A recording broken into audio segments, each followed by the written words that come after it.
মোৰ স্বামী আৰু দেউতাক হত্যা কৰিলে। মোৰ স্বামী আৰু দেউতাক হত্যা কৰি থৈ গ'ল। মোৰ সন্তান দুটাৰ কি হ'ব? মোক ন্যায় লাগে। মই সিহঁতক ফাঁচি দিয়াটো বিচাৰোঁ। সকলোকে নমস্কাৰ জনাই মোৰ অন্য এটি নতুন ভিডিঅ'লৈ আপোনালোকক স্বাগতম জনালোঁ। আশা কৰোঁ আপোনালোক সকলোৱে ভালেই আছে।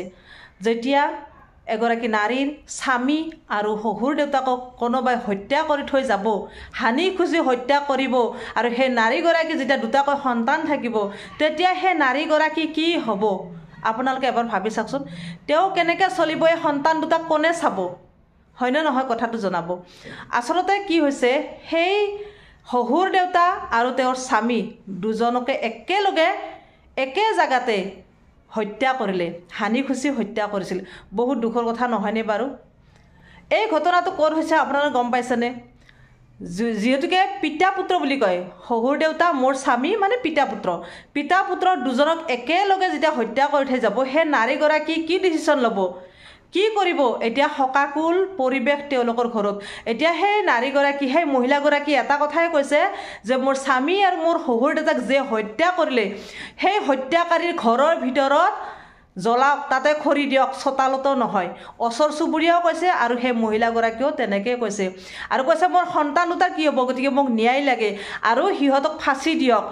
মই কোনো আইন কানুন নামানো, সিহঁতক ফাঁচি দিব লাগিব, এইটো দাবী কৰিছে। সঁচাকৈ দাবী কৰিবই। আজি মোৰ ক্ষেত্ৰত হ'লেও মই তেনেকৈ ক'ম, আপোনাৰ ক্ষেত্ৰত হ'লে আপুনি তেনেকৈ ভাবিব। সঁচাকৈ দুখ লগা কথা নহয়নে? এই ঘটনাটো ক'ৰ হৈছে গম পাইছেনে? এই ঘটনাটো হৈছে গহপুৰ দেউৰী গাঁৱত। গহপুৰৰ দেউৰী গাঁৱত ৰাস চলি আছিলে। যোৱাকালি ৰাসথলীতে এই ঘটনাটো ঘটিলে।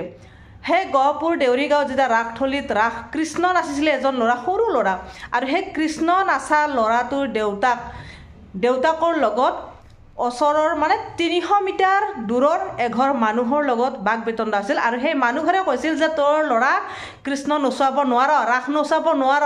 তেতিয়া কৈছে কিয় নোৱাৰ বুলি কবি, আজি ক'লে কি হ'ব, সিহঁতে দিছে তই কেলে কবি বোলে, এনেকৈ কৈছিল। সেইটোলৈ বাক বিতণ্ডা হ'ল।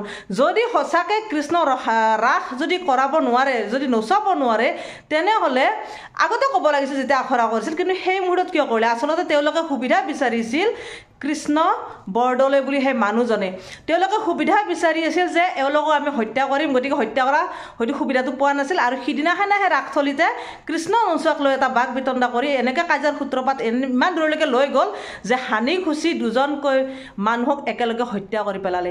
পিতা পুত্ৰ, সেই পুত্ৰৰ লগত যেতিয়া কাজিয়া হৈছিল, কাজিয়াৰ সূত্ৰপাত হৈছে ৰাস নচালৈ, তেতিয়া বাপেকে গৈ উপস্থিত হৈছিল যে কি হৈছে কি হোৱা নাই। আৰু সেই কথাটো গৈ যেতিয়া কাজিয়া ভাঙিব যোৱাৰ লগে লগে বাপেকৰ মুখত খোঁচা মাৰিলে, তাৰপিছত তেওঁকো হানি খুচি হত্যা কৰিলে।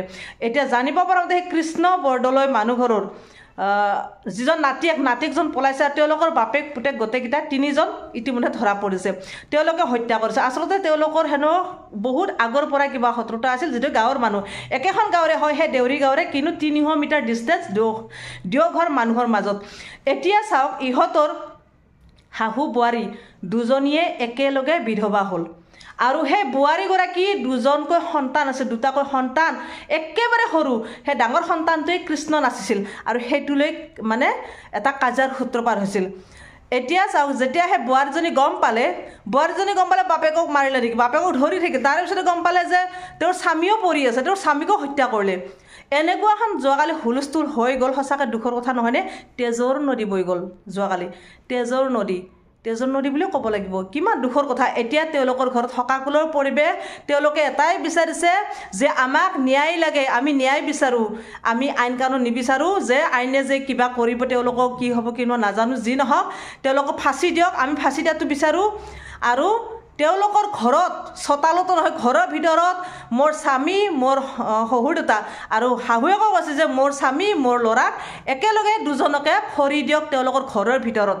আমি সেইটোৱে বিচাৰোঁ, আৰু তেওঁলোকক ফাঁচি দিয়ক, সেইটোৱে লাগে আমাক ন্যায় লাগে। আমাৰ কি হ'ব, আমাক কোনে চাব, কোনে খুৱাব? তেওঁলোকৰ কান্দি অৱস্থা নাই। বহুত দুখ লাগে। দুজনীৰে যেতিয়া একেলগে শিৰৰ সেন্দুৰকণ লৈ যাব কোনোবাই, কাৰোবাৰ সহ্য হ'ব? আপোনালোকে সহ্য কৰিব?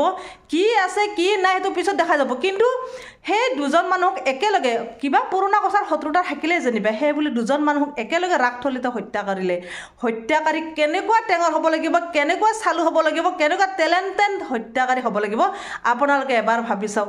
কেনেকুৱা আজিৰ দিনত সঁচাকৈ মানৱতা গুণ নাইকিয়া হৈ গ'ল নেকি মানুহৰ মাজত মানৱীয় যিটো ধৰ্ম সেই ধৰ্মটো নাইকিয়া হৈ গ'ল নেকি ৰাসথলীত ৰাস নচালৈ আজি কাজিয়াৰ সূত্ৰপাত হয় তেজৰ নদী বোলে কিমান দুখৰ কথা নহয়নে বাৰু কিমান দুখ লগা কথা আচলতে সঁচাকৈ এইবোৰ দানৱ মানৱৰূপী দানৱ বুলি দানৱৰ জন্ম হৈছিল বুলি আমি ভাবোঁ সেই কৃষ্ণ বৰদলৈ মানুহজনৰ কথা কৈছোঁ আৰু হত্যা কৰিছে কাক হিতেশ্বৰ শইকীয়া শহুৰজনৰ নাম অৰ্থাৎ বাপেকৰ নাম আৰু পুতেকৰ নামটো তেনেকৈ ঠিক মনত নাই নামটো কৈছিলে বাৰু ইমানকৈ মনত নাই কাৰণ মই অলপতে নিউজটো পালোঁ চাই সঁচাকৈ দুখ লাগিছে যিহেতুকে মই ন্যায়ৰ হকে মাতোৱে আৰু সেইটো কাৰণে কৈছোঁ সঁচা কথাত আমি মাতি যাওঁ আচলতে হত্যাকাৰীক আমিও বিচাৰোঁ ফাঁচি দিব লাগে বিশেষকৈ মই বিচাৰোঁ তেনেকুৱা হত্যাকাৰীক ফাঁচি দিব লাগে কাৰণ সেনেকুৱা হত্যাকাৰী আজি জেলত যাব 6 মাহ পিছত 3 বছৰ পিছত যেতিয়া ওলাই আহিব আকৌ তেওঁলোকে এনেকুৱা কাম কৰিবলৈ সাহস পাব গতিকে ভাবোঁ তেনেকুৱা কাম কৰিবলৈ সাহস দিব নালাগে তেওঁলোকক হত্যা কৰিব লাগে ফাঁচি দিব লাগে